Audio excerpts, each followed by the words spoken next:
Haha, let's get this party started. High def with the proof. Greasy Says.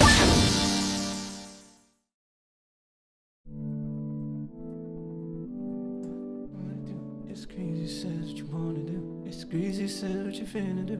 It's Greasy Says what you wanna do. Greasy Says what you finna do. It's Greasy Says what you wanna do. Greasy Says what you finna do. What you wanna do? What you finna do? What you wanna do? What you finna do? Hey, hey. What you wanna do? Yeah. What you finna do? What you wanna do? Yeah. What you finna do? Hey. What you wanna do? Yeah. What you finna do? Yeah. What you wanna do? What you finna do? Yes, Hey. sir. Yes, ma'am. Yes, ham. Yes, bacon.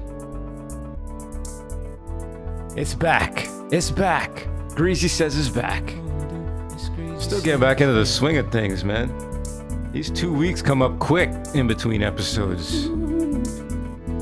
I turned around. I was like, oh shit, I gotta do another podcast. Yeah, you do. Yeah, you do. Yeah, you do. Let's go. It's Greasy Says what you gonna do. It's Greasy Says what you finna do. It's Greasy Says what you gonna do. It's Greasy Says what you wanna do. It's Yeah. Greasy Says what you finna do. It's Greasy Says what you wanna I'm do. psyched about the music What you wanna do. for this season. Because I've been working on stuff on the side, you know. I got the Poly N play. That is one of the sweetest pieces of gear. And I've been making a lot of beats on that. I think I'll incorporate those into the show. Because what else are they doing? They're just sitting there, right? Might as well put them out. Don't steal them, though. It's Greasy Says what you finna do. It's Greasy Says what you wanna do. It's Greasy Says what you gonna do. It's Greasy Says what you finna do. It's Greasy Says what you wanna do. It's Greasy Says. Yeah, this is Greasy Says. I'm a game developer. I've been doing games for 16 years or so. And this is my podcast about what it's like being in the gaming industry and my takes on stuff happening, games I'm playing, shit like that, random thoughts. And here on Greasy Says, you know, I usually talk about what it's like to be a brown game developer and what that perspective is like. Which I'm here to tell you, it's starting to change and I really, really like it. Like in the last episode, I was talking about how I went and I gave a talk at a school and how all the kids who were coming up to me to talk to me about getting into games were not white, were brown kids, were caramel kids. And that made me really happy. As well as some females, which makes me happy as well.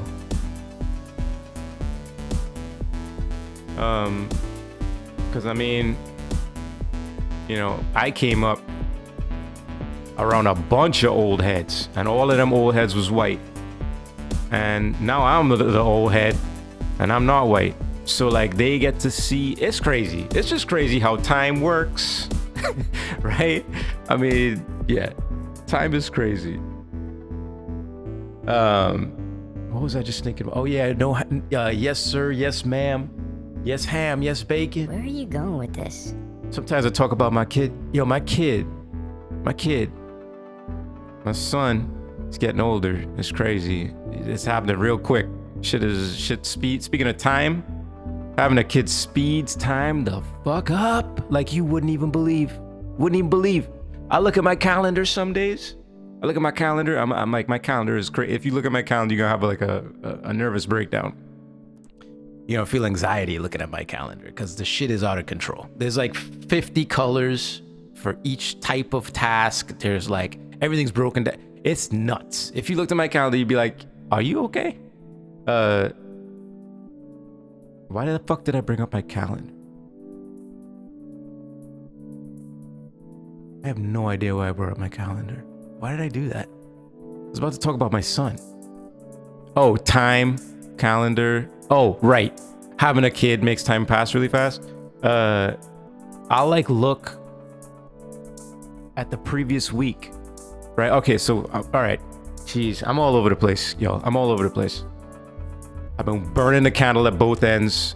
Shit's getting crazy. My brain is like fried 80% of the time. It's a good fried, but it's fried. It's toast. So excuse my haphazard scattered thought process. I do this thing in my calendar where every week I did this because I was getting stressed out, and it's like a therapy for myself. Every week I have a little half hour plotted out every week where I acknowledge in the calendar, I write it down in the calendar, like event, accomplishments that I've had for the week. And that could be in anything. It could be in, I worked on this cool problem in a game, or I wrote this really cool piece of music, or I worked out every day of the week. Oh, that's an accomplishment. Or I didn't fight with my wife. Oh, that's an accomplishment. Or I hung out with my son and we did some fun shit. Or I went out and did some fun shit. Whatever. And I put these in the calendar to remind myself every week. If I'm feeling like, oh man, I feel like I'm in a rut, or I feel like I'm not doing enough, I look back at the previous accomplishment events and I'm like, oh shit, last week I did a ton of shit. The week before that, I did a ton of shit. Oh, I did this nice thing for this person. I put it in the calendar thing to remind myself. Oh, you do nice things for people. Shit like that. It lifts you up. It makes you feel incredible. I highly recommend that you do that. But the point is, I look back at like a week ago at all the shit that I did. And because I have a kid, time passes super, super fast. So like, the next week, I feel like I'm already like a year older. Like a year has passed because I did so much shit in the last week. And you add a kid to that and it just makes this shit exponential. It's crazy. What you wanna do? It's Greasy Says, what you finna do? You had that kid, what you gonna do? That time gonna pass, what you finna do? It's Greasy Says, what you wanna do? It's Greasy Says, what you finna do? What you wanna do? But anyway, the point of the matter is, my son, he doesn't eat meat. You put, like, you throw down a piece of chicken in front of him, he'd be like, nah, I don't want that. I don't want that. I don't like chicken. You give him strawberries, yeah. You give him carrots, yeah. You give him broccoli, y'all. Broccoli and spinach, yeah. He's chowing down on that. You give him fucking cheese, great. You give him fucking edamame and like seaweed, like nori and shit, and the motherfucker just eating the shit up. No problem. No questions asked. All good in the hood. But you try to sneak some chicken in that dude.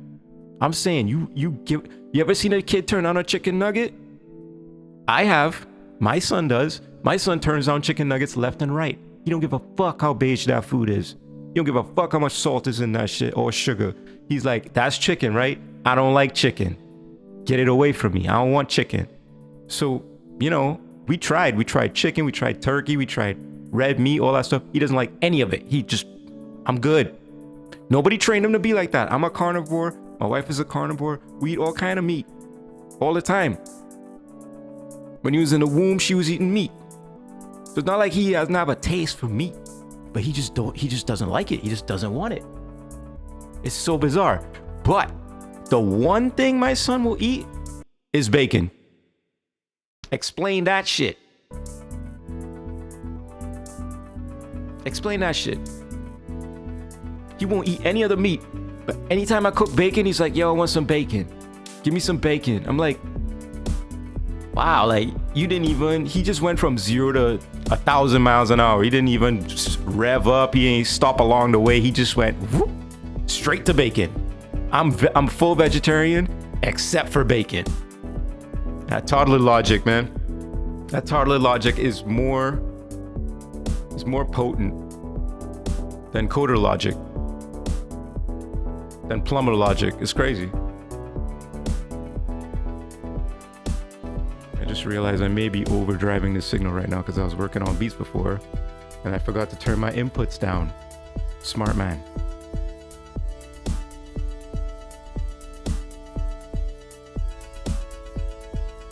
Anybody out there play the Diablo beta? Or was it alpha or beta? I don't know. But the demo they released, the playable they released, I didn't. I don't have time for that shit. I will get it when it comes out for sure because Diablo was crazy. I mean, Diablo 3 to me was crazy. I know a lot of people hated it, but I love that shit. So I can't wait for the new Diablo. But yeah, is it fire? Anybody know? Can you tell me? Did you try it? What's wrong with it?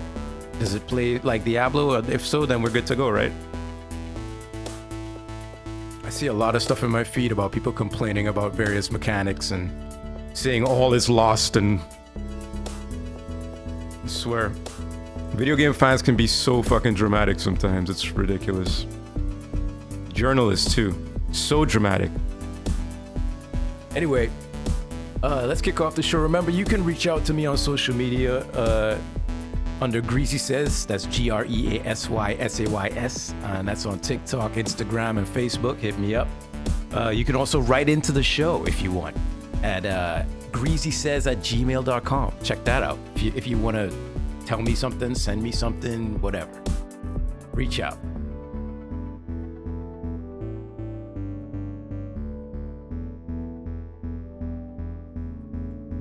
I got a public service announcement for motherfuckers out there. Are you young? Are you in your 30s or lower than 30? Do you like your life? Do you hate your landlord? You know what I mean? Are you sick of paying rent? Are you thinking maybe I should buy a house? Well, guess what? Greasy's here to tell you. Don't fucking do it. Do not do it. As soon as you buy that fucking house, and for the rest of the time that you own that house, everything's gonna break inside of that house. Everything. Everything. Shit you didn't even think about that could break is gonna break. Water is gonna start coming out of places you didn't even think water had access to in a house. It's gonna be there though. You thinking about buying a house? You think it's a good idea? You think it's a good investment? It's not. It's not. It's not. It's a money pit. It's literally, you think your landlord sucks? Try being a landlord to some shit that is basically breaking down all around you. Be your own landlord in a situation like that. It sucks. It sucks way worse than having a landlord be like, yo, can you fucking, I don't know, what do landlords say? Whatever. I'm going to raise the rent. Okay, great. Also, all this shit's broken. Please fix it. I don't have to do anything. Don't do it, y'all. Don't do it. Don't do it.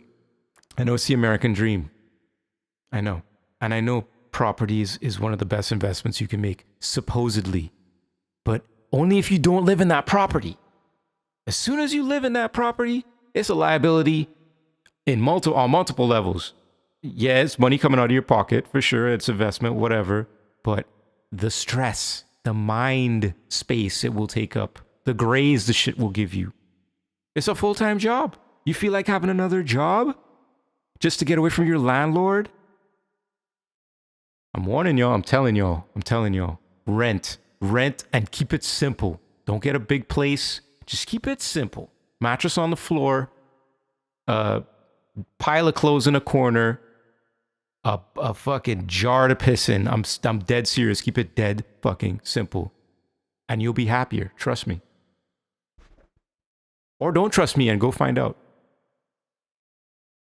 What you play, what you play, what you play, what you playing, what are you playing? What you playing? Every now and again, there's a game that is a complete surprise to me. A game I just don't see coming. A game that grabs me out of nowhere. Like a molester on a train.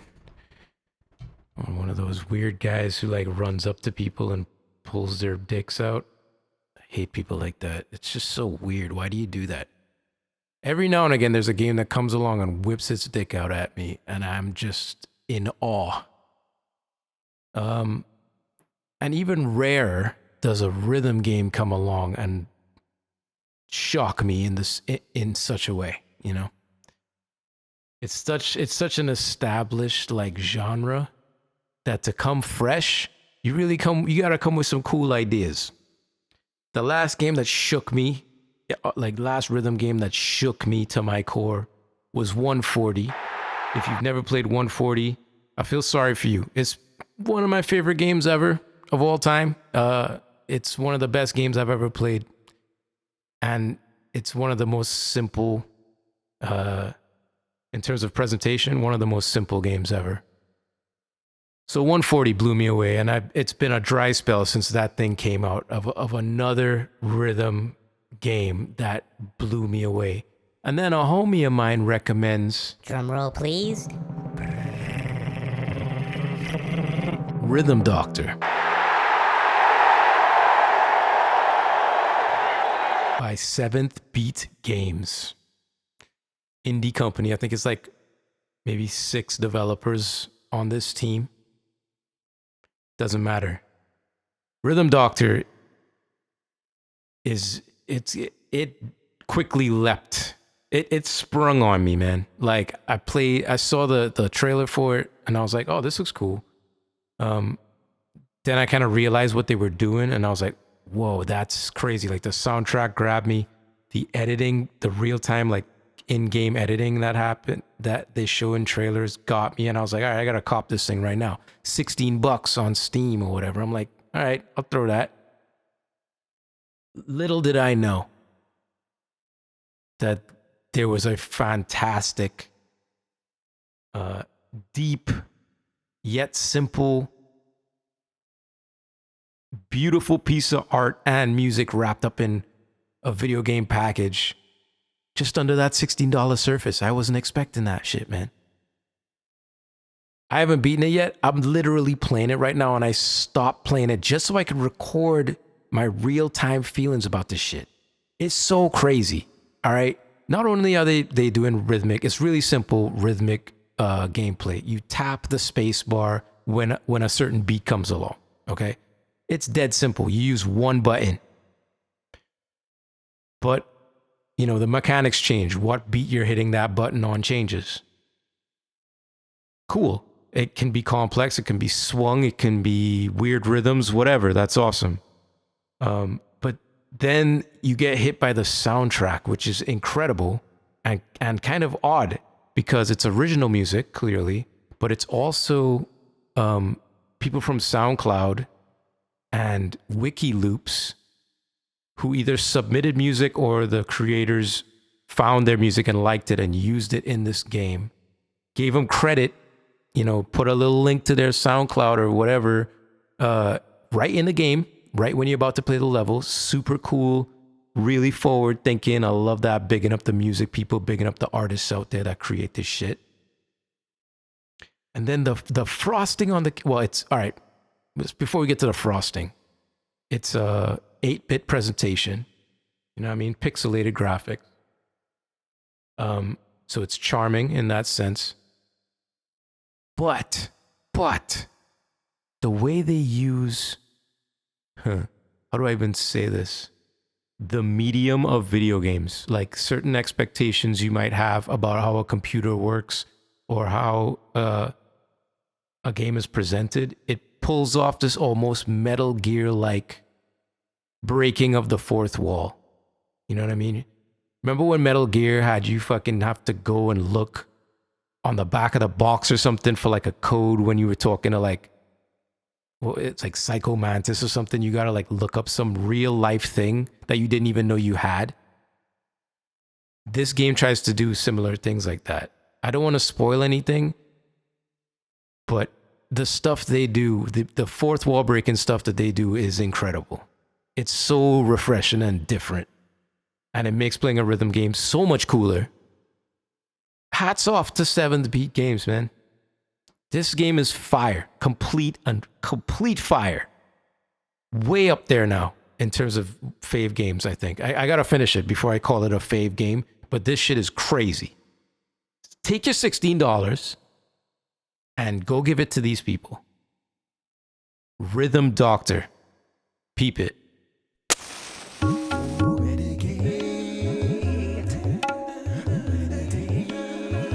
Medicate and meditate.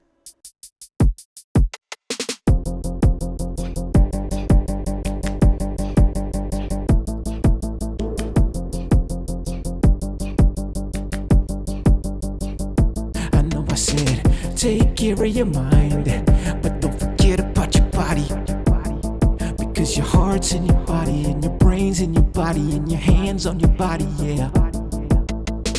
Take care of your mind, but don't forget about the body. Because the dick's on your body, and the balls on your body, and the pussy's on your body, yeah. I said the arms on your body, and the legs on your body, and the fingers on your body, yeah. You got some eyes on your body, and some nails on your body, and a butt on your body, yeah. You got some hair on your body, lots of hair on your body, hair on your body, yeah.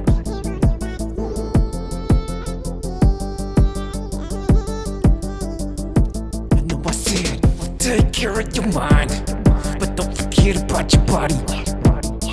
Because your eyes on your body, and your fingers on your body, and your toes on your body, and your arms on your body, and your knees on your body, and your ankles on your body. Yep. Take care of that mind and that body, fellow game devs out there. Yeah, get that time away. Yeah, don't forget to get up and walk around, but also don't forget to exercise and take care of that body so you don't, have sciatica when you're fucking 50. Because your shit's all fucked up from sitting around at a desk all day. Even at your standing desks. You gotta get moving. You can't just stand there, all the blood collecting in your legs, looking all gross and veiny. You know what I'm saying? Anyway, here we are, once again, at the end of another episode of Greasy Says. And I had fun. I hope you had fun. Remember, you could always reach out on social media, Greasy Says, TikTok, Instagram, Facebook. You could also find my music under the name M-Cue on Soundcloud, Bandcamp, Spotify, all the streaming services. Go listen to my music, get the streams up. If you like the music in this show, tune in to old episodes and find more musical moments. Just waiting for you, like kernels of gold. Like grains of pixie dust. Alright, y'all, I'm gonna get the fuck out of here. And I'll see y'all in the next episode. So, greasy people! Thanks for coming out. Remember to like, subscribe, comment, give me feedback, share the shit with your friends. Tell me to go fuck myself. And until next time, it's me, the greasy one. And I'm checking out with the room, K. Bye-bye.